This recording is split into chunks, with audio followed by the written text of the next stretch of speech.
Hey Thomas, does the Seat Ateca also work with the 1-liter entry engine? That's one of the questions you asked, and of course we enjoy answering it, because the Seat Ateca with the 1-liter entry engine in the middle trim level on the inside is today on Autogefühl, your #1 resource for in-depth car reviews and your #1 community to discuss cars with Thomas. We're going to take a detailed look on the exterior in general about the Seat Ateca.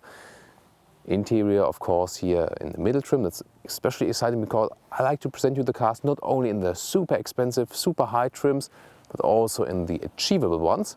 And then, what about the engine? What about driving this entry-level engine? You will enjoy that on Autogefühl in full HD, full screen and full length. Let's go!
Let's start in the front, and I think the designers have done a very good job, very well organized.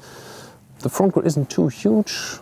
Here the frame, only thing is for when you got the ACC, the cruise control, the adaptive one, you got the 2D Seat logo. I would still like a 3D one, that they hide the sensor somewhere else. Then also interesting structures on the front of the hood, and you start with halogen lights, but optionally you can pick the LED lights, which also feature this special signature. Very beautiful, very sharply designed. And they also bear another secret, because the front turning indicator, you see when I activate it, it replaces the LED signature light, and thus is a very nice effect on the road. 4.36 m or 14'3" is the length of the Seat Ateca, and that's like normal compact class cars, so it's very shorter than other compact SUVs. For example, also really a lot shorter than the Volkswagen Tiguan, although they sit on the same MQB platform. But for a lot of people, the length is really enough, and you will see also in the interior part that this car will still have a lot of room in the interior. 17-inch rims here with the middle trim level called Style, and I think that's enough. I mean, maybe the car looks sportier with 18-inch, but I think that's already okay. Here with the winter tires, of course, the tires look a little bit more balloon stylish, so when you get summer tires, it will even appear bigger. Then you see also sharp lines are used right here to create a sporty look. Chrome frame around the windows. The main design line, you see here, light shadow is above the door handles. You know, it's a mix of a conservative layout and then some sharp lines here to stress the sporty design. So overall also very pleasing. And the color, yeah, it is lava blue. We checked that. Also, the last time we had this color, it was lava blue and not Mediterranean blue. The Mediterranean blue is a little bit brighter, but if you look into the configurator, it's always deceiving. So both colors come quite close. This one here a little bit darker, the lava blue. Mediterranean a little bit brighter, and lava blue, yeah, there is actually blue lava. Some of you guys commented on that one.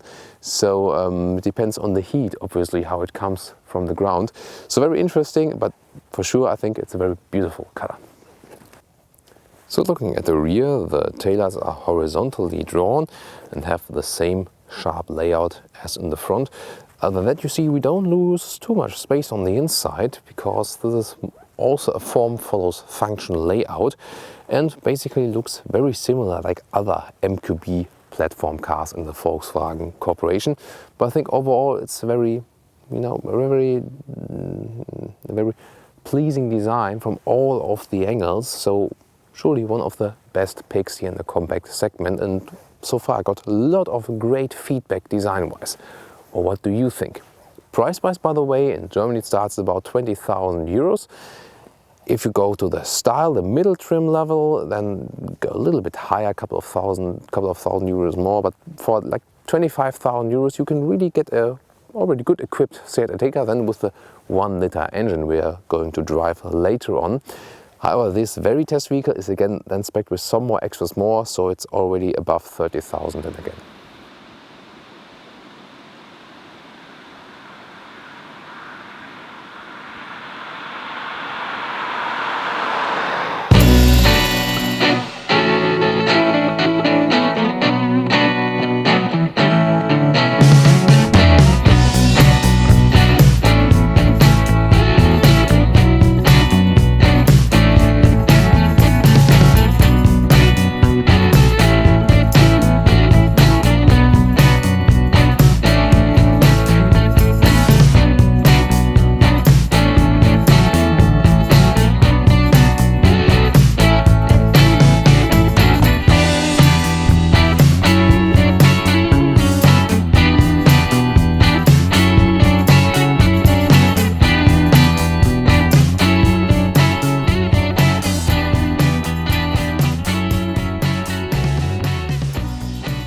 This would be the car key, standard MQB Volkswagen AG key, here with the Seat logo. Very solid door handles, door grabs, and also a solid door closing sound. Proves a good quality. Also, we will talk about sound insulation when we drive the car. Then this is the middle trim level style, as I said. We do have some harder plastics, but they are well processed. The door handles also very solid. All of the buttons, automatic functions for all of the windows here as well. And there's space on the inside of the doors also for bigger bottles. And first look at the interior. This car starts with fabric seats from the basis version. And then option you can pick this one here, Alcantara on the inside, cloth on the outside. This is the visually very attractive version. The basic cloth seats will also do just fine. This is here if you want a little bit more luxury. Of course, those microfiber seats, they get a little bit warmer in summer, but they're also cozier in winter times. But you know, you can go for the all fabric seats if you want to save money. This one here if you want it a little bit, especially visually, more attractive. Good side support on the sides, by the way. Manual seats up here, by the way. No electric seats in this version because it's not the highest trim. Compact Seat steering wheel. And what's also amazing that you can also see here, the exterior style elements are repeated here also in the interior. This is very interesting. And here you can see this one here, this plastic feature is softened up, especially everything on the dashboard, but still has some design lines on it. Very interesting. Let's get inside with a shoe tap to keep the car tidy. Steering wheel can be adjusted like this in all directions, and also pretty solid mechanism. And you have the upright SUV seating position, and you don't feel like you would be in a small SUV. But the car is relatively short, so I think they figured that out pretty well. Seat control then also, and also tall people can find very comfortable positions here. 1.86 m, so 6'1" is my height, and see I have a lot of headroom still left. And overall, a very spacious feeling in this cleaned up cockpit. So my favorite feature here in the cockpit overview is really that they use this carved structure on top of the dashboard and still have it with the soft plastics. This one here, equipped with the optional biggest screen, there's available with reasonable reaction times. You can also see that in the map. But soon another close-up look to the infotainment screen. Below that then temperature, still manual work, and I think it's easily accessible. That compact steering wheel also with commands on the steering wheel, for example for switching the menu on the inside or sound on the left part. And again, a very good look to the front, so I think the overview is really very well, as we have also upright windows to all of the sides. And this very entry engine only available in combination with the manual drive. And well, one thing this car does not have is the DCC, the dynamic chassis control. This one will be missing when we drive the car, but the suspension is still very well done, so you won't miss it that much. And the glove box sliding down smoothly and reasonable space inside. Middle armrest with the leatherette and solid as it's really properly fixed. Some space inside there, and then beverage holders, 2 different sizes. Classic instruments, in the middle part the digital speedometer, left RPM, right speed, and I think they got a good font, so the typing looks very sporty. There it is, close-up infotainment system. See, you got this proximity sensor that you can click the options everywhere, zoom in and out, fast reaction times, so that's very well done, good overview. The menu, you have this app view. You can also get your favorite photos in there, for example.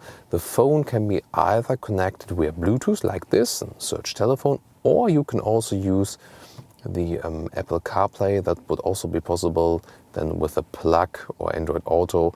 The second option, this one you have to get optionally then. Or for car, you can also check out consumption figures, for example. So overall, a very well done infotainment system. Not too much, easy to control.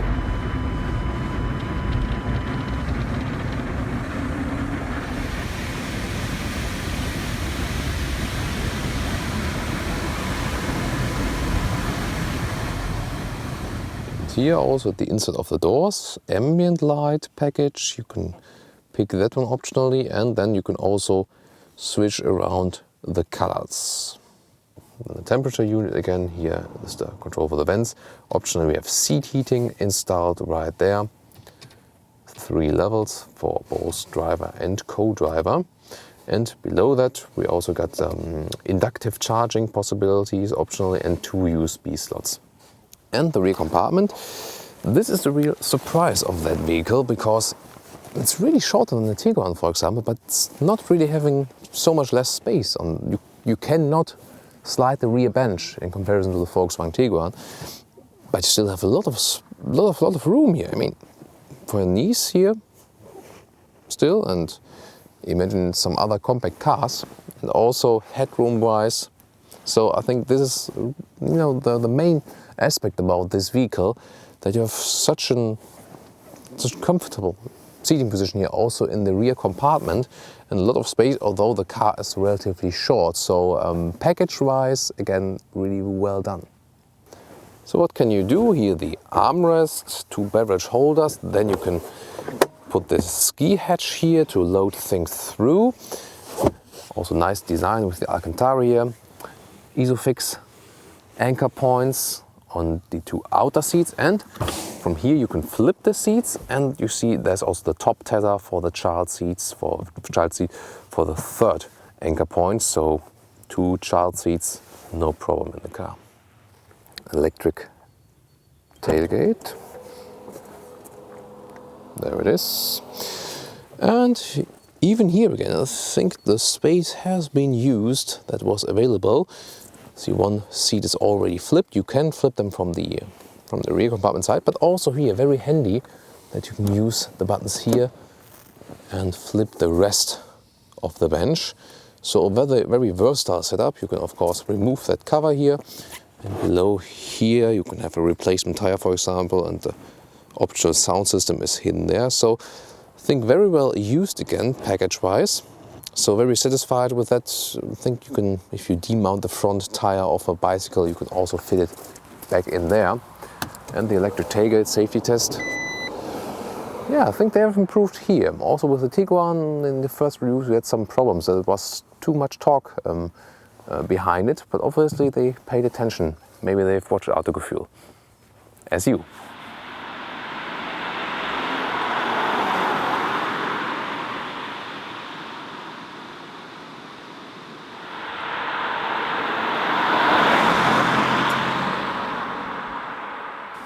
So, where is it? There it is. Oh, a small TSI. How cute. 1 liter of displacement, 115 horsepower. The alternative would be a 1.4 liter TSI. You can find that review on Autogefühl as well with 150 horsepower. And there are also diesels, 1.6 liter TDI or 2 liter TDI. But today we'll find out if this entry-level engine is suitable for that car.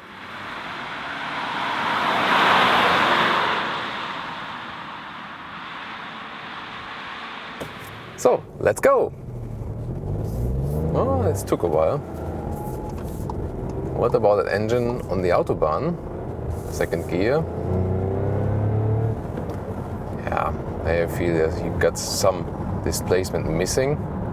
Especially when coming on from standstill, you really had to push the throttle. And now, especially on the Autobahn, say 80 kilometers, third gear, 100, 120. So, when you get that car going, then it's relatively okay. But you have to get used to from really accelerating from standstill that you have to give it a little bit more throttle or a little bit more clutch. So I think that's maybe the downside. But here on the Autobahn, as we have the turbo, even if I'm pushing the throttle at 120, there's still something left. So I would say that's really okay. And the car is relatively silent. We felt that when we were driving in the city, and now also at 120 kilometers an hour. That's really good result as for sound insulation. We do generally feel it if you compare Skoda and Seat cars to Volkswagen, that with the Volkswagen cars they obviously use a little bit more of insulation material, so they are always a little bit more silent. But this one here also scores a very good result for sure. Shifting is very smoothly, so there's hardly any resistance. You can also very well live without an automatic transmission then, and as this entry engine is also only available with the manual transmission. So that was the first Autobahn test. Now we'll come further to the city part. I think the overview is very good, also to the sides. All of the windows are upright, so I remain to be in command. Yeah, now again from first gear you have to get used to that. Especially in the first gear you have to give it a little bit more throttle. That's really interesting because, as I've told you initially, so far I've driven a couple of different engines with the Seat Ateca, the 1.4 liter petrol and also the 2 liter diesel. And it's more fun to drive the engines with more horsepower, that's for sure. But if you want to spend less money, I think this one will also do fine. We also did some consumption long-term run tests so far for you, and especially when you compare it with the bigger engines in city traffic and at lower speeds, when you don't have to push the engine that hard, then you do score lower consumptions. Here you can achieve 6.5 liters driving calmly. But then if you, for example, drive 140 kilometers an hour on the Autobahn, we did that test for a long time, then it doesn't matter anymore because you have so much wind resistance and rolling resistance from the tires. And this smaller engine is then running at higher RPMs. And then you consume as much as you would also do with a 2 liter TSI, for example. So if you mainly use the car for inner city traffic and lower speeds and steady Autobahn speed limit, then you can really save fuel with the car, but not if you're hammering the throttle. Then you can also just as well go for the bigger engine. As for assistance systems, you can see it in the side mirror quite a lot of times. We got the blind spot monitor, and I think that's very important to have that one alongside with the autonomous emergency brake, which is also equipped with this car. And as far as I remember, it is included in the middle trim level automatically with the Ateca, and that's the case here as we're driving the middle trim level. Of course, one of our demands is for sure, someone wanted to have a nice photo from us. It's quite often happening that the cities here in Germany, they use the caddies, the Volkswagen caddies, to put the cameras in the back of the car and then just park it at the side, and you see, it's just a parking car.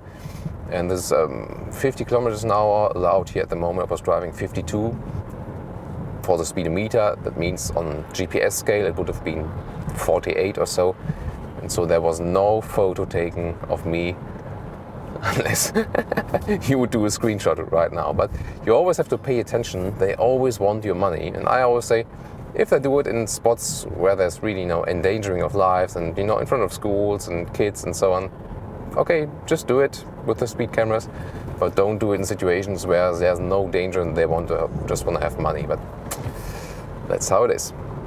So back to our Seat Ateca 1.0 TSI. So I really have to say, they're more fun engines for sure. But if you want to score a very cheap Seat Ateca and also maybe get it in the base trim or here in the middle trim level, as this vehicle is already above 30,000 euros, again, because a lot of extras are equipped, you could have picked less. For example, a smaller infotainment screen, that would have been one thing. The blind spot monitor you should definitely pick, that's for sure. But there are other ways to save money. We also have the Alcantara seats here, which are nice, but you can also go with cloth seats, for example. That would also work. So you can still save some money and still have a good car experience. What we find very positive with all Seat vehicles is that the steering is very direct, so we got a good reaction. Here we also have the assistance systems for the lane keeping assistant, and this is one of the assistance systems which is a little bit irritating to me, because someone takes over the steering wheel and it's not a really autonomous function. It's just keeping you in lane at certain points, and then to me it's a little bit distracting. Here again, a very light steering. Someone could even say it's maybe a little bit too light. See also direct commands, but it feels a little bit arcade-like, so like in a game, because we don't have much resistance here with the steering wheel. In this case, we also have no driving mode, so we cannot change this ratio. It helps you when you want to park the car. You can easily cruise it around. But at higher speeds, maybe there could be a little bit more resistance. So when you're cruising in fourth gear, you also don't feel that you would need more of that engine. That's also perfectly fine. And we'll have another acceleration on the Autobahn now to show you what the engine is capable of. We'll go from 70 to 100 in the third gear, shifting down. So, and let's go.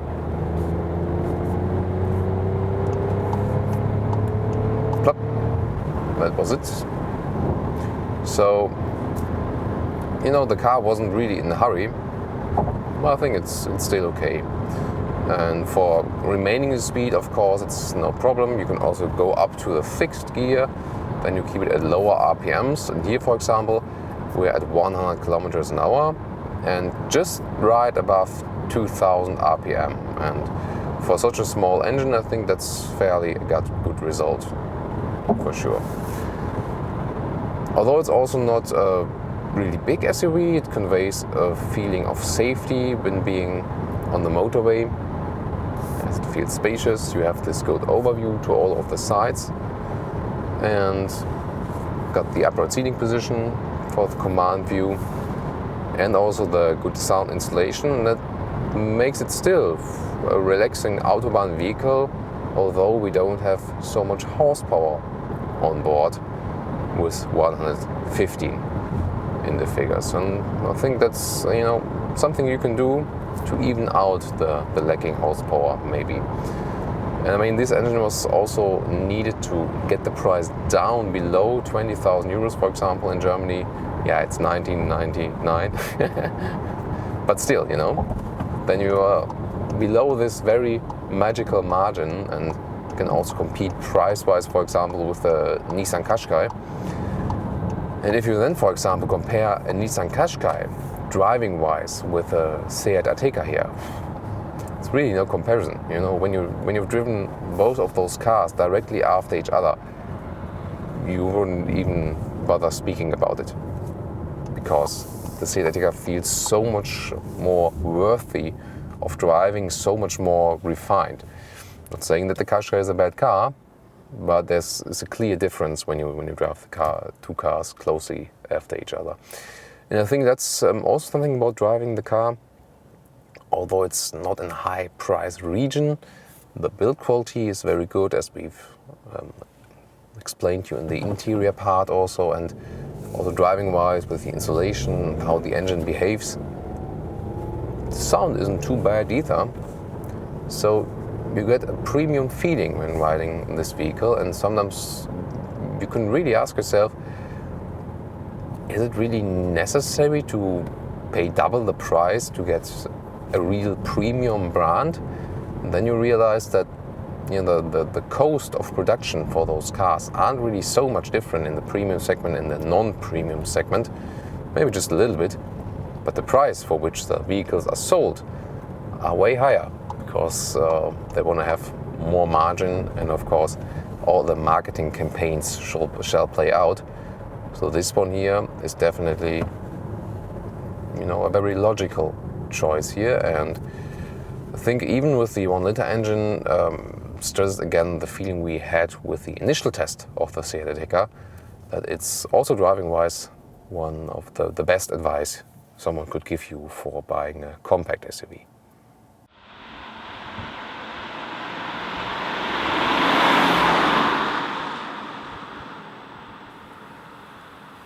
And now to our conclusion, Seat Ateca.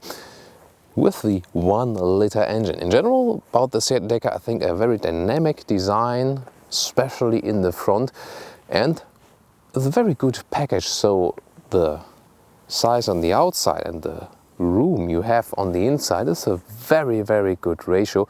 And also price-wise, I mean, if you compare it to other vehicles in this segment, so we can again say that in the compact SUV segment, this one is surely one of the best choices to go for.